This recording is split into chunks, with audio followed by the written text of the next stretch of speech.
Today on the Balterra Wellness Podcast, I'm excited to welcome Melanie Brechka. Melanie is a senior commercial leader at Glambia Nutritionals with nearly 30 years of experience in customer-facing roles and more than 15 years of progressive leadership at Glambia. Her career has included responsibility for revenue, margin, customer relationships, team development, and leading through growth, transformation, and change. And I'm especially excited about this episode because Melanie is our first true commercial leadership guest on the podcast. We've had scientists, formulators, regulatory experts, and industry leaders. But today, we get to talk about the sales and commercial side of nutrition, which is such an important part of how products actually reach customers and therefore consumers. Melanie also writes The Heart of the Middle, a blog about leadership, middle management, career growth, fulfillment, and what it feels like to lead from the middle, where you're translating strategy, supporting people, managing pressure, and still trying to stay grounded. She brings a very practical leadership philosophy built around clarity, accountability, trust, and respect for people. She's also completing formal leadership and business coaching training, is an ACE certified group fitness trainer, and is a mom of two. One line from her bio really stood out to me. You can have it all, just not all at the same time. So today, we're going to talk about what great sales really looks like, how trust gets built, why clarity matters, and how leaders perform without losing themselves in the process. Melanie, welcome to the show. Thank you for having me, Jose. I'm happy to be here. Absolutely. So, Melanie, let's start it off with something really difficult. What do you enjoy about food and why? All right. Well, my favorite food, it goes against all of the health and nutrition advice I've ever given everyone else. So Oh boy.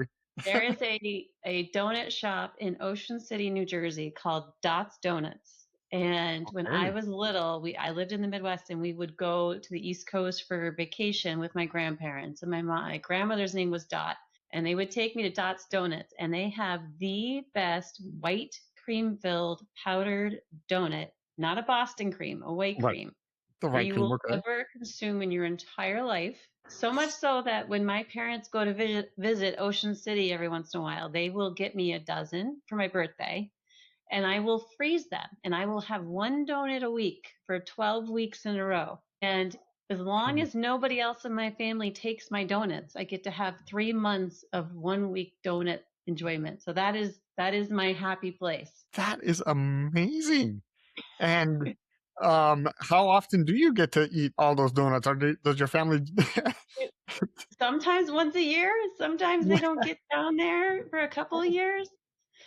But someday I may just have to make a special trip, if it calls for it. But yeah, they're the best. The That's best. fantastic. And Melanie, you're the first guest that we have that is in a sales or commercial role. And I'm assuming in sales you travel a lot and therefore you eat a lot of food. So these donuts must be top of the line right there, right? Yeah. You need to get yourself some. All right, all right. That's on my list now. But tell us a little bit about what does it mean to be in sales? For the audience out there, we're trying Mhm. to educate on the supplement space. We're trying to bring them closer to the supplement industry. Similar to what I don't know if your kids or you've ever collected baseball cards where certain companies bring the fans closer to the game. We're trying to bring fans closer to the supplement industry, and one of the things that we're trying to educate on is in different roles that exist within the industry. And Mhm. we haven't yet had someone in sales. So what does it mean to be in sales and what has that looked like for you? Excellent. I mean, I've been in sales for almost 30 years, either in sales roles or sales management roles in the ingredient or supplement space. And for me, it's such an exciting opportunity to be the secret sauce in brands that you see on the shelves every day. So my kids, when they were younger, would ask what I would do, and I would say, when you go into that grocery store or that supplement store, Right. Glanbia is in a number of those products, and our name is not on there, but we are the preferred supplier to these customers that are building new brands like yourself, Right. or are manufacturing new products that are going to be on the shelf. Yeah. Everything from, the new protein cereals that are in the market right now, Yeah. to the innovative ingredients that are coming out in that protein space. And then the new ingredients like the creatines and all these exciting new studies that are coming out. Glambia and the company I have worked for has been at the front end of that, in innovation. And so the sales piece of it is so exciting because we get to partner with our customers to Yes. manufacture new up and coming products that are going to help better the lives of the human beings that they supply to, right, to the customers. And That's right. so we're trying to supply great nutrition. And a lot of people don't know about it. They don't know that there are companies behind the scenes that are manufacturing these ingredients and helping with the innovation that ends up on the shelf. That's right. And that's how we know each other, right? So I used to work at Pepsi, and then you That wanted was to the first sell. time we worked together. That's right. That's right. One of many.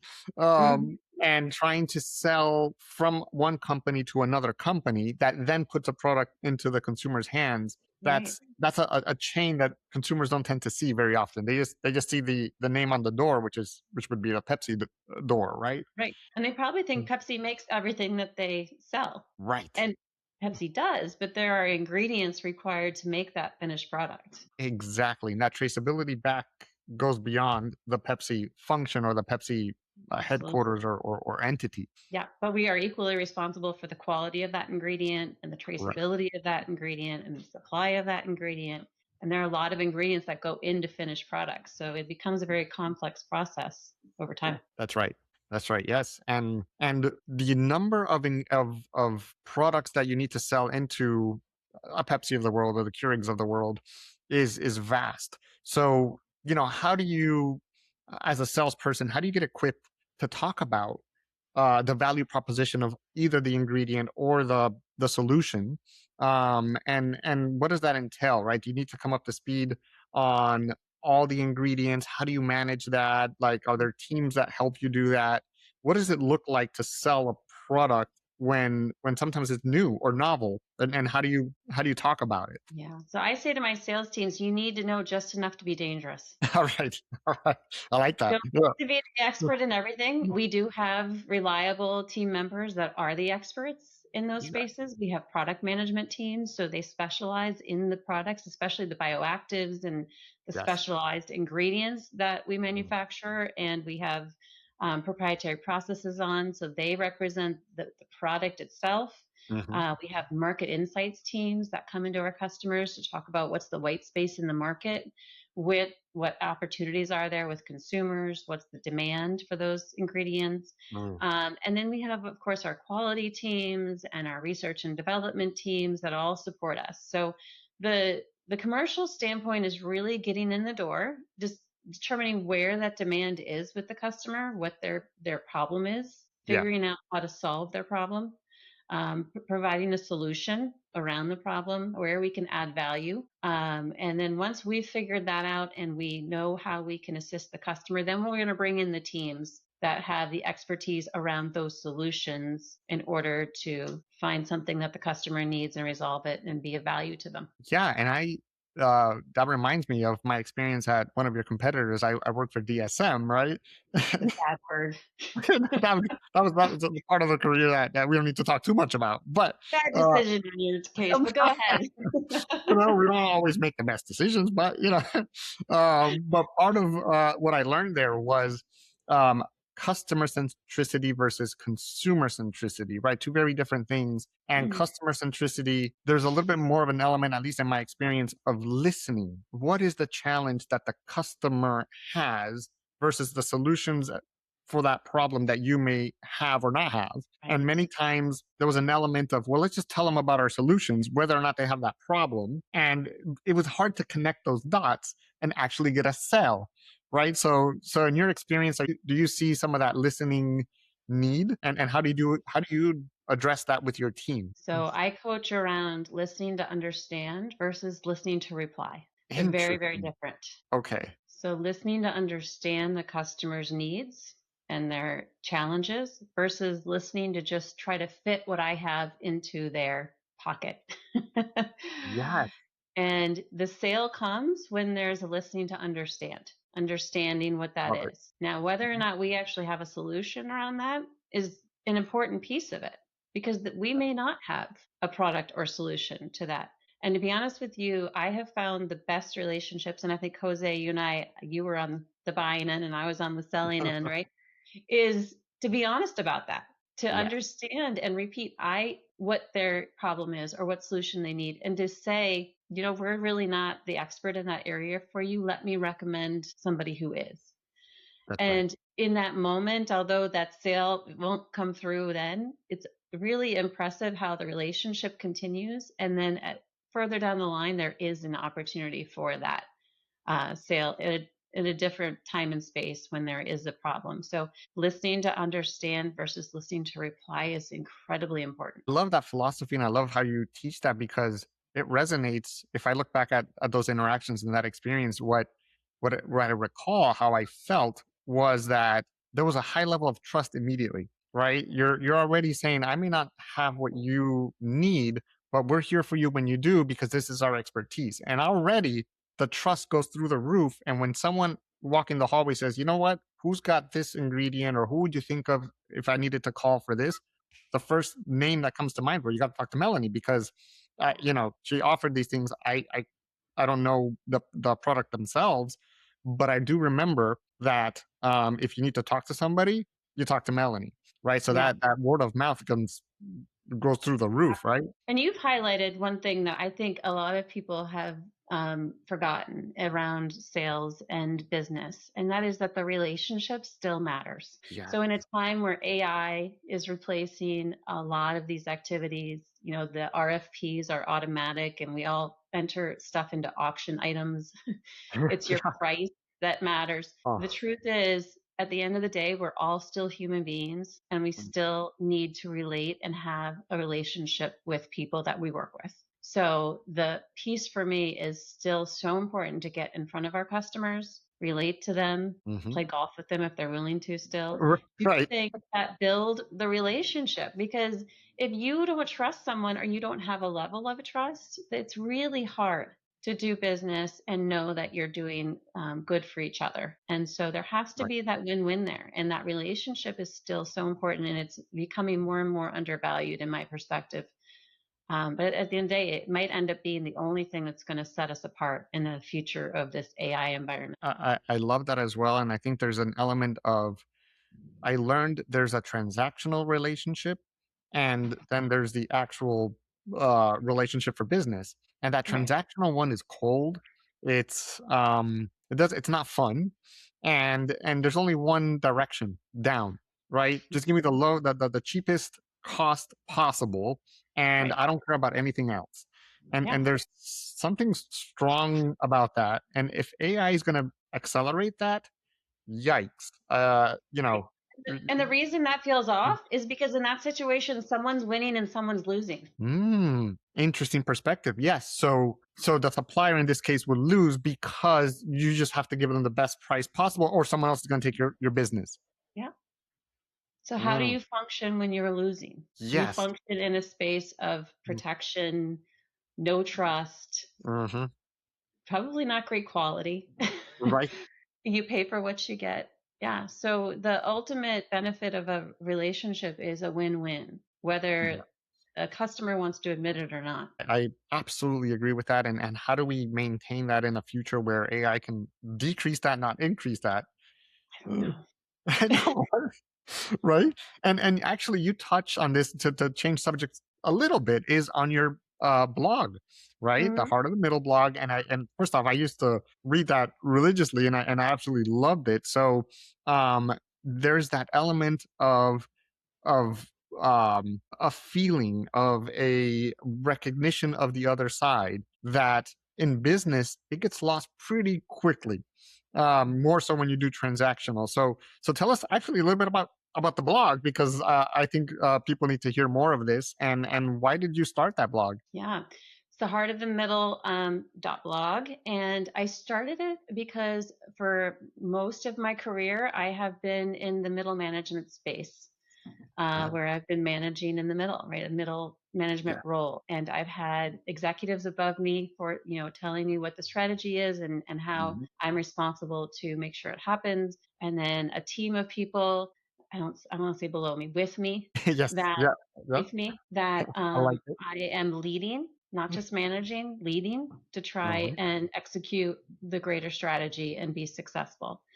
And the pressure in the middle comes from both.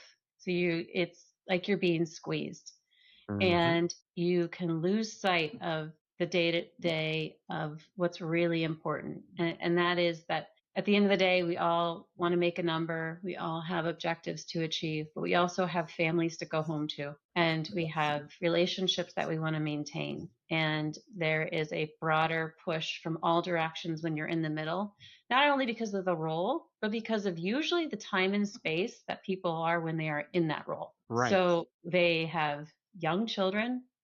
They're about to have children. In my case, I was pregnant and trying to run sales teams and have babies at the same time. And they are squeezed on their finances. They're paying a Mhm. lot for daycare. They need these jobs. They Yes. need to be paid. They need to have health insurance. They need to be a wife and a mom and a father and a sister and a boss and an employee. And I could go on and on and on. And And so perfectly. You can't miss. it perfectly and do You it gotta do it perfectly. Yeah. It be right. everything to everybody all at once. All at once. It is an incredible time in your life that is incredibly stressful. Yeah. And so I wanted to create a space where people could go and read my stories. And really, that's just all they are my personal stories and experiences of what I went through. I'm not in the middle there, but I still have people above me and people with me. And my kids are, thank God, almost out of college, which is crazy. But I've Amazing. had so much need to want to share and coach around that because it's much needed.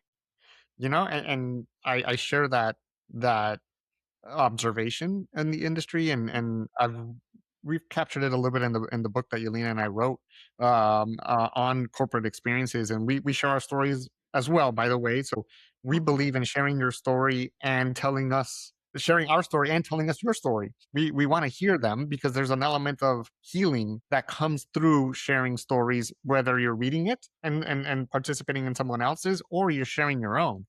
And I think a blog does that very well, and books do that incredibly well, and podcasts like this one, right, where we can share some of those things where people can identify themselves in them. And Yeah. one of those things is I felt like I call it the director level position, but there's many roles within that. That's the middle.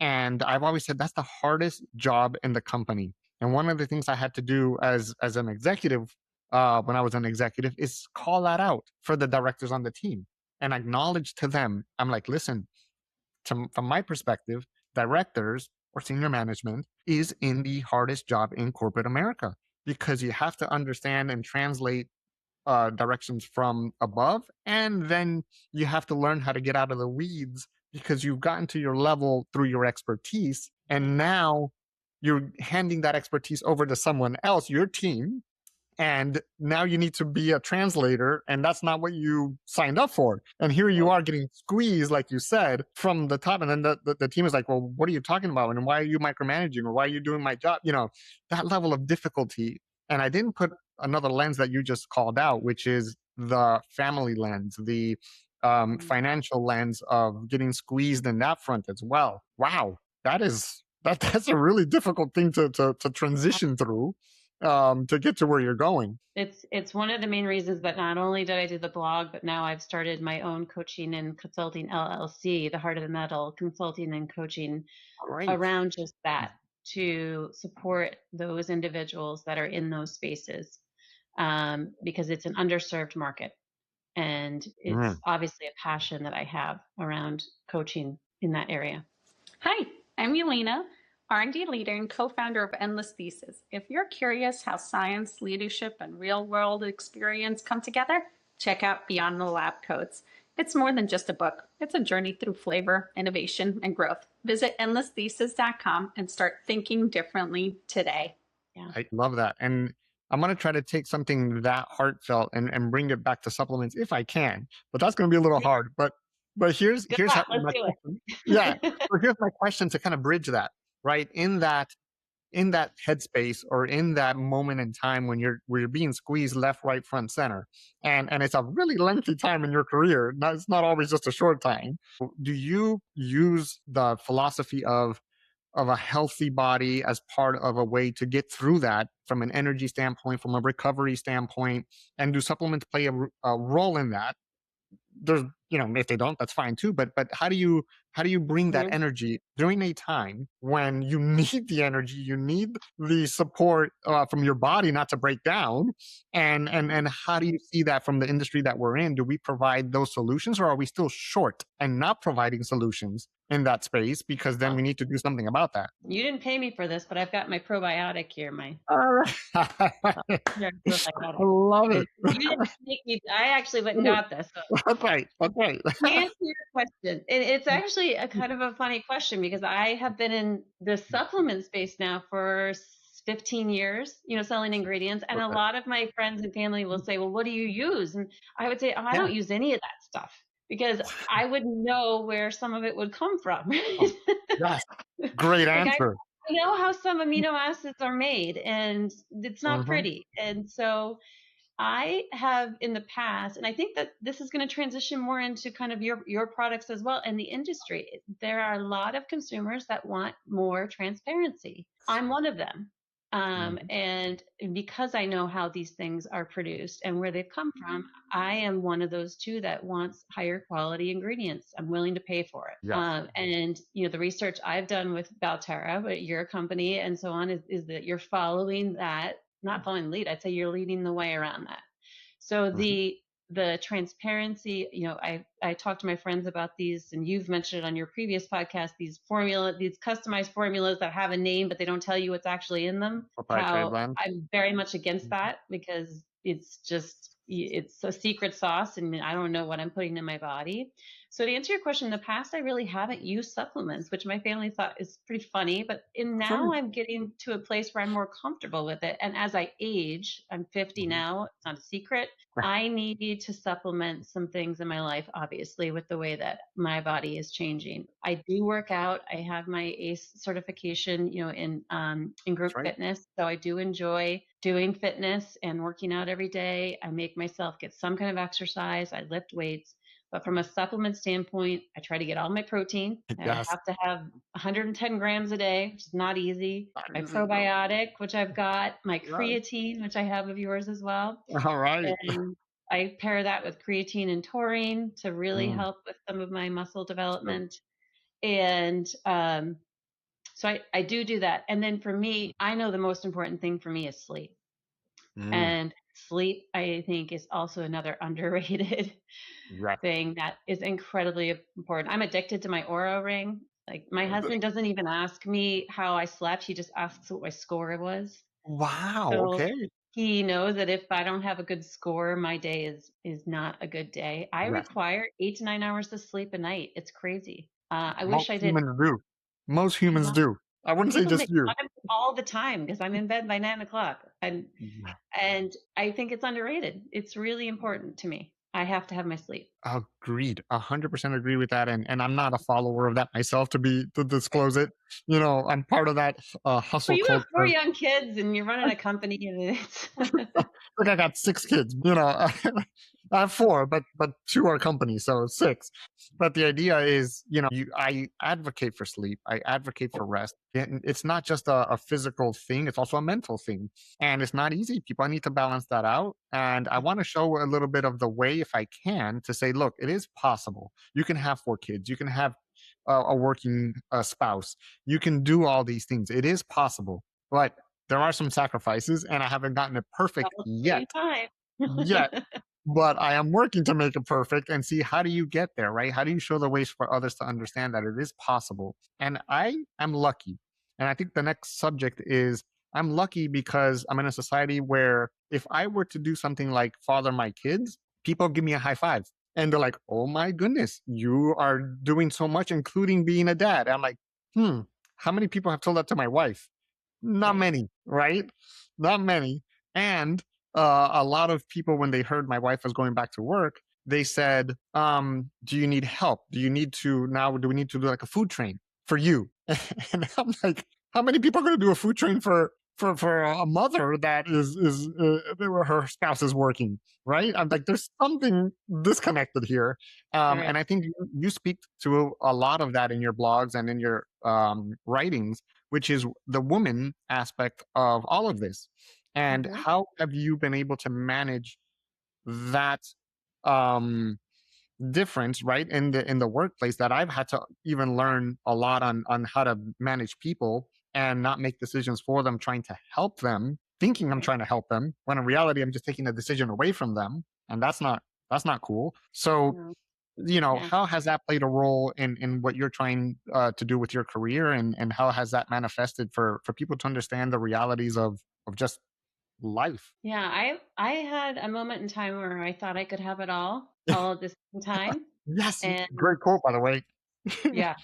And I realized that you can't, I couldn't have it all at the same time. I could have it all, just not all at the same time. Love it. And the moment in my life where that really hit me like a freight train Mhm. was when I was working for Hormel Foods at the time, and Mm, I'm going to backtrack. I okay. graduated in 1998 from college. Crazy. Okay. And at the time, I thought that my career trajectory was just going to be Mhm. straight up. Like Yeah. I'm a planner, so I had written out, I'm going to do this, and then I'm going to do this, and someday I'll be CEO of Hormel Foods. That was just, Yeah. straight up.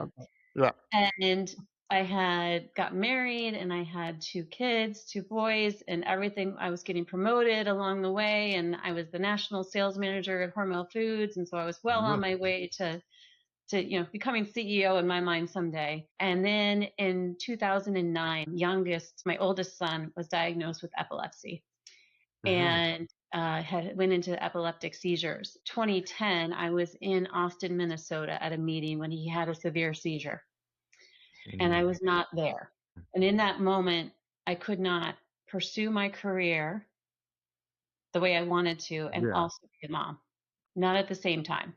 Right. The two weren't Mm, working. And so I got into my rental car and I drove past all these dead cornfields in southern Minnesota on the way to Minneapolis to try to fly home to my son and my family. And I thought, this was all for what? right. What is this for? I'm Mhm. doing all this to support my family, and yet I'm not there to physically support my family.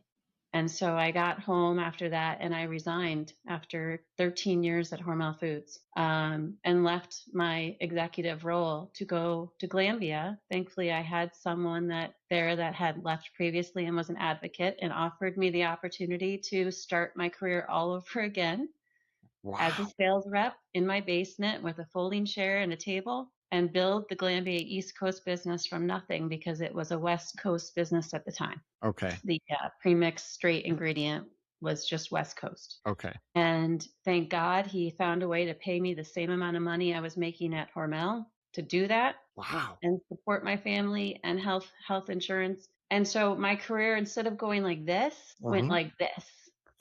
Mm, My roller coaster ride has been the best roller coaster ride of my life, literally seriously. my life, but it was the hardest and best decision I've ever made, Yeah.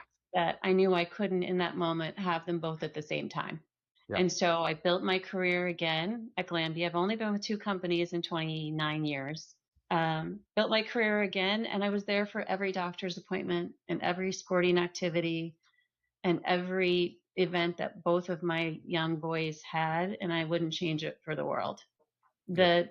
The I don't know that it would have been the same if I was a man, if I was the person that wasn't there for my son. And thank goodness I also have an amazing husband and father to our sons that took on that role for me so I could do my career. But when that moment in time came, that was definitely a moment that I needed to decide to do something different. Yeah, and the amount of people that would resonate with that is, I'm sure, innumerable. Leading through that is also an interesting thing, right? You experience that yourself, and now when you have teams that multiple people on the team, and sometimes not all at the same time, but oftentimes in the same calendar year or something like that, have their challenges, because life is life.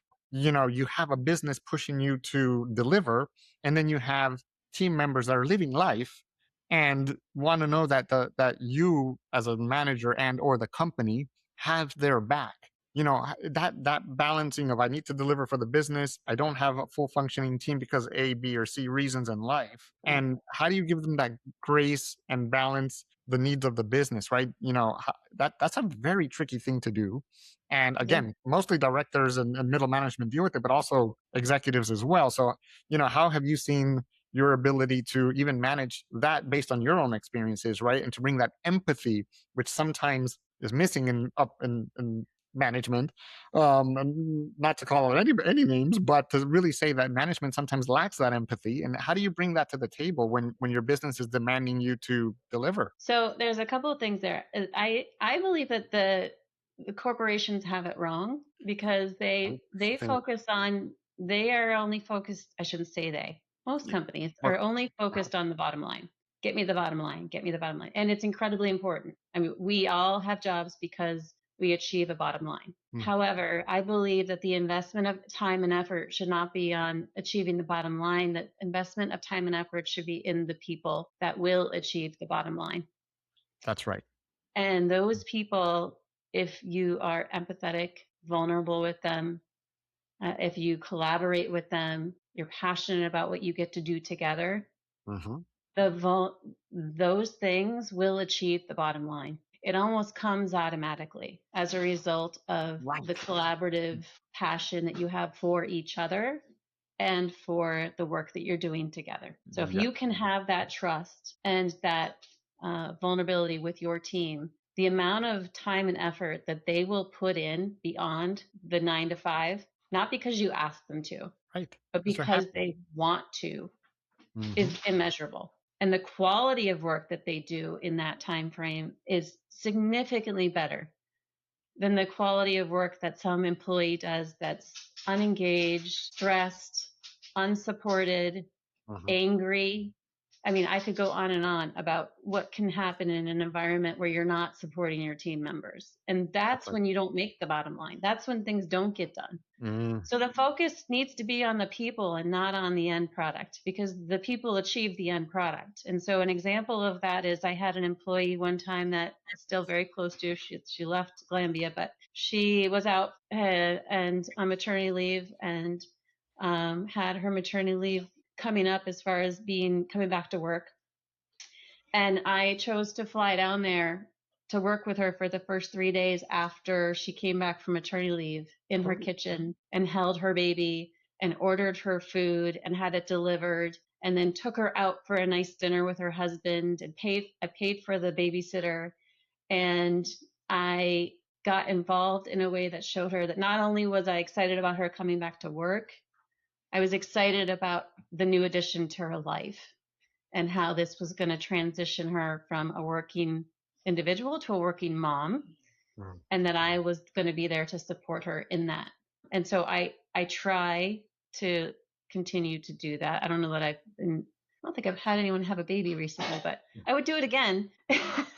And I didn't get it when had kids. I had to go back to work after 6 weeks and no one came to help me. And I thought, how can I do this in a way that's better, that gets my employees to want to engage and work and have both things at both times there in that moment. I salute you, Melanie, because that is above and beyond what anyone I've ever heard do something for someone. And I've learned something new. You can raise the bar on these types of things in a way that the business is not affected at all. If anything, it helps the business to do these Yeah. types of things. And that's if I had a team or if I have one in the future, this is I've learned something new today to implement because that can It go a doesn't very cost long way. that much. It just shows that Yeah, you care, right? that's right. And what I had done maybe is considered above and beyond, but what she did for me from It's there on out was above and beyond as well. We made easy our numbers. forever. She was successful. We Hmm. had a collaboration. We had a common language. Yes. And so the day-to-day work was that much better as a result of it. This episode of the Balterra Wellness Podcast is brought to you by Balterra Incorporated, bringing trust back into the supplement space. Remember, stay balanced, stay clear. Now back to our show. Fantastic story, and thank you for sharing that. And Mhm. going back to your role as a salesperson, more so than someone like me from an R&D standpoint, where we do feel you need to hit your quarterly marks or you need to hit a yearly target. We feel it, but we don't actually necessarily see it either in a compensation, or we don't necessarily see it in a review at the end of the quarter. We don't say, hey, you didn't develop a product after 3 months. We don't do that part. But Right. from a sales standpoint, something tells me you're under the gun every quarter or even more. I don't know, but that's almost like a what's the word I'm looking for from a psychological standpoint? It's a dichotomy. Your brain is saying, I need to be empathetic, I need to work with people, but we have numbers we have to hit. So from a sales standpoint, do you have to hit your numbers every single quarter? And then if you do, how do you manage that in an environment where you need to think long term, or you need to think about the employees' well-being? You have to hit every single quarter. From an R&D standpoint, I don't feel that. How, as a salesperson, do you kind of reconcile that, or how do you work through that? So yes, we have to hit our numbers, Every and quarter, sometimes it's every month. every month, every month. It depends on how many eyes are on the business, to be honest with you, at that time, but definitely every quarter. And you don't make it every quarter. Obviously, there's just things that happen Yeah. along the way.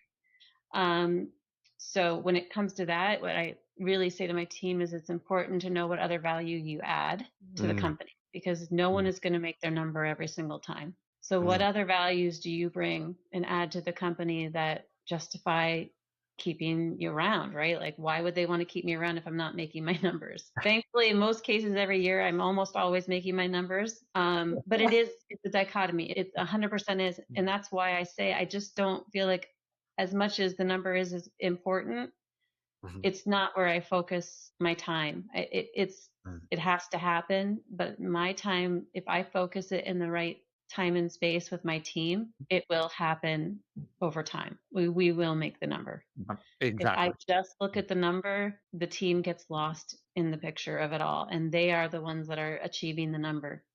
Honestly, it's not Right. me, it's them. And so I think just knowing where I have to put that time and energy to get the result that we want. And in sales, every month or every quarter, you're either hero or you're zero. Mm. It's just that's what you're either the It's hero of the month or extreme. you're the zero of the month. Wow. And I mean, it can get a little hard to take because yeah. you How?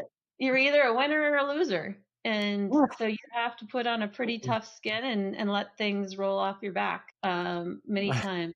But knowing the value that you add to the company and you bring on beyond the number is, I think, the most important thing. That's a very good advice, and hopefully people in the industry understand that part, because it's easy to disconnect. It's easy to say this is just my job and that's it, and if I hit the numbers, I'm good. I don't need to worry about it. But there's an aspect of, actually, we're all part of a ecosystem. Let's make it good. And with that, how are supplements then? We're seeing that we have leadership that believes in empathy and believes in bringing people along with them.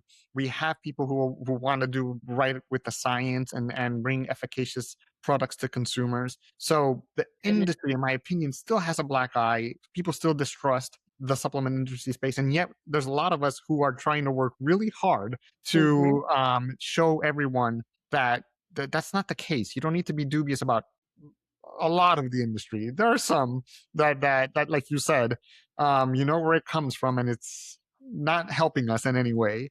Um, We're not going to name names. we're not gonna name names, right? That's not part of this podcast yet until I get a good lawyer. But but the idea is, how should consumers think about the supplement industry today?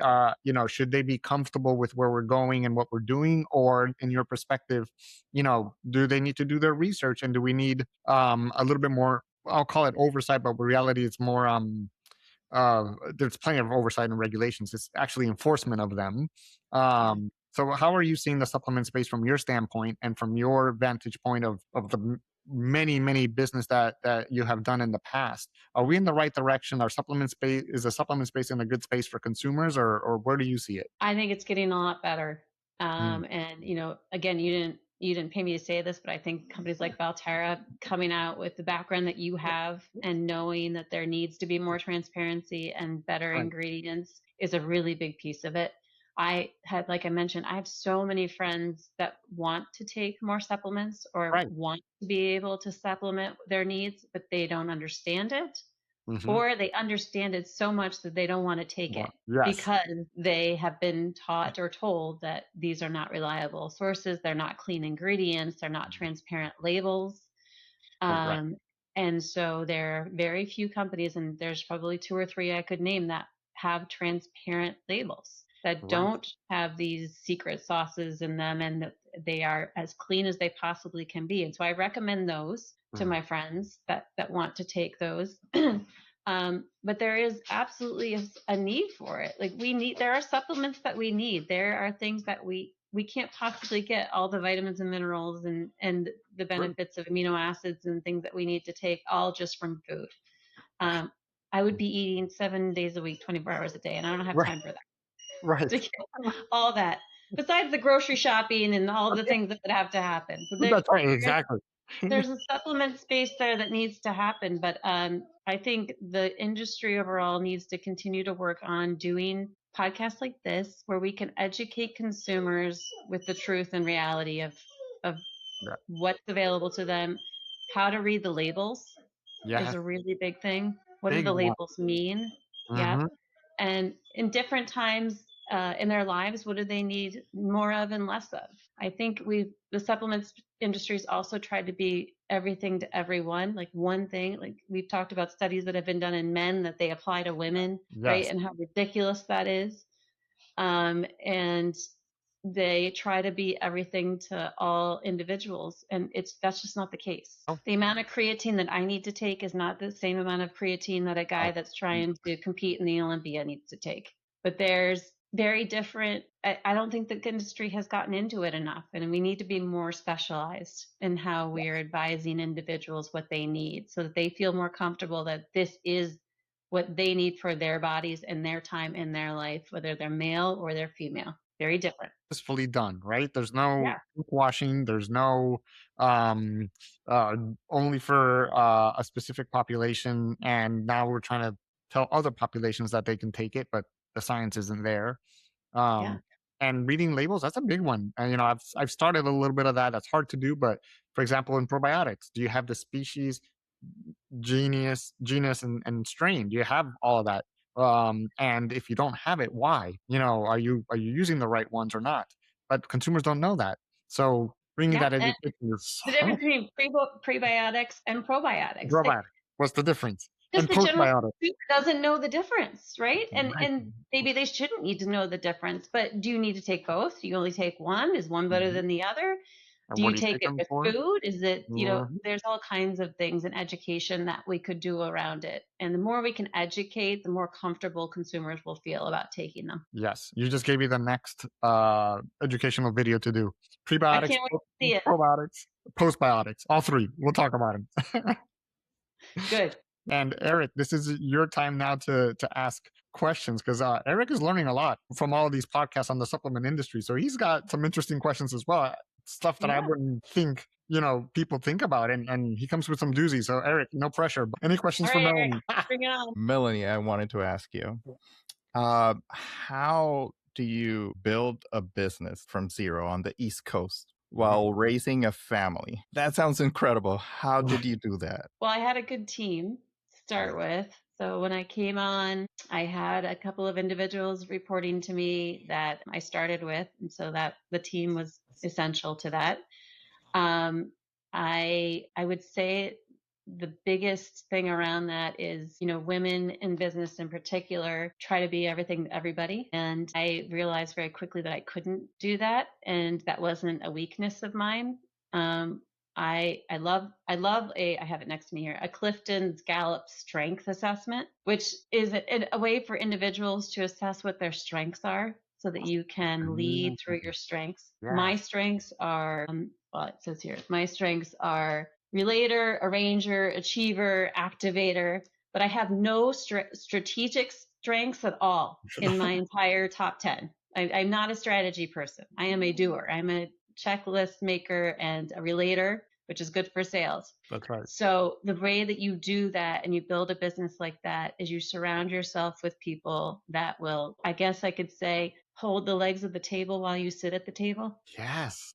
I that love that. have the strengths that you don't have. Mhm. So you bring in the people that have the strategy intuition. You bring in the people like my husband who helped raise these kids more than I did, probably did. And although he had a career, we decided mine was going to take priority. And so he made the meals, he did the grocery shopping, he Mhm. did the things that I couldn't do in order to be successful in doing that. And so women are excellent at all things, but they can't be excellent at everything. So it's really important to make sure that you've got the people around you that you trust and can bring in the things that you don't have. Because nobody's excellent at everything. And if they are, then they're really difficult to work with and they're not a nice person if they Yeah. claim that they are. Yeah. So If they do, I got a does lot of that answer questions. your question, Eric? You got to bring in the Yes. backup. So you had the right support team. Yeah. Yeah. And one more question. Mm-hmm. How do you become ACE certified? You take classes online. What? Really? Yeah. Yep. Yep. You take classes online. It's American Council of Exercise. It's about, gosh, I want to say it's about 40 hours Wow. of classes. Wow. And you have to pass all the exams, class after class after class. And then once you're done with that and you've passed all the individual exams, there is a 2-hour sitting exam that you have to take and pass all that exam as well to get the ACE certification. So that's how you get your ACE certification. I did that when my first kid went to college. I was like, oh, it's free time. I got to do something else. But now I think this is in my bio, but I'm getting my ICF certification now, which is the International Coaching Federation, which is the highest accredited, recognized coaching certification. It's not in fitness coaching. It's in business, executive, they say life. I think that's kind of a cheesy name, but coaching around personal development.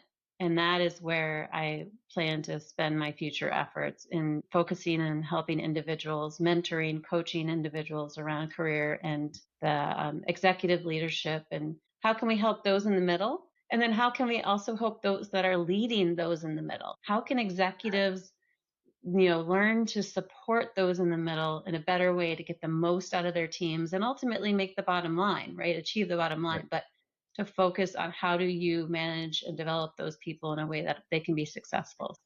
I'm pivoting a little bit from the fitness cert to the other coaching cert, but it's all right. I'm 50. I still have time to figure out what I want to do for the rest of my life. I got time. Honestly, Plenty I of thought time. for both of them, you had to do like an obstacle course. So I think you're Exactly.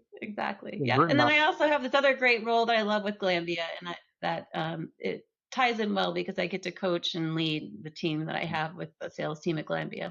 Thank you, Melanie, for your time today. Anything you want to leave the audience with that we didn't cover that you're like, you know what, I really wished I just had this opportunity to say this. What do you want to leave either from a sales role or from an industry role or from a woman's role? Anything you want to leave the audience with a thought of yours that you want to end with? I think we covered off on so much of Well, it. right? The women that I work with put so much pressure on themselves, and we've in the past had conversations around not feeling like they belong at the table. Even now that I'm 50, there are moments that I've been in this for so long. There are moments where I'm not sure I belong, and I guess just that advice that I said about making sure that you surround yourself with people that will hold up the legs on that table for you. I show up at the head of every table when I'm surrounded with people that I trust and that have expertise that I don't, and they bring those to the table with me. So these individuals don't have to be everything and do everything. They can be supported and developed with the people that they surround themselves with. So I would say if there's anything that they can do, it's that. Find those people. Love it. Melanie, once again, thank you so much. This has been a heartfelt episode. And I absolutely loved it. It was a pleasure talking to you. And for those of you out there, this has been an episode of Balterra Wellness Podcast. Stay balanced, stay clear. Thanks for listening to the Balterra Wellness Basics and Advanced Podcast. Your host for this episode was Jose Barbosa. We thank our guest, Melanie Brechka, for joining us on the show. Production, editing, and technical support were provided by Eric Santana. This episode was brought to you by Endless Thesis Holdings and Balterra Incorporated. This podcast is for educational and informational purposes only and is not medical advice. Always consult a qualified healthcare professional regarding any health concerns or before starting any supplement, diet, or wellness program. These statements have not been evaluated by the Food and Drug Administration. This product is not intended to diagnose, treat, cure, or prevent any disease.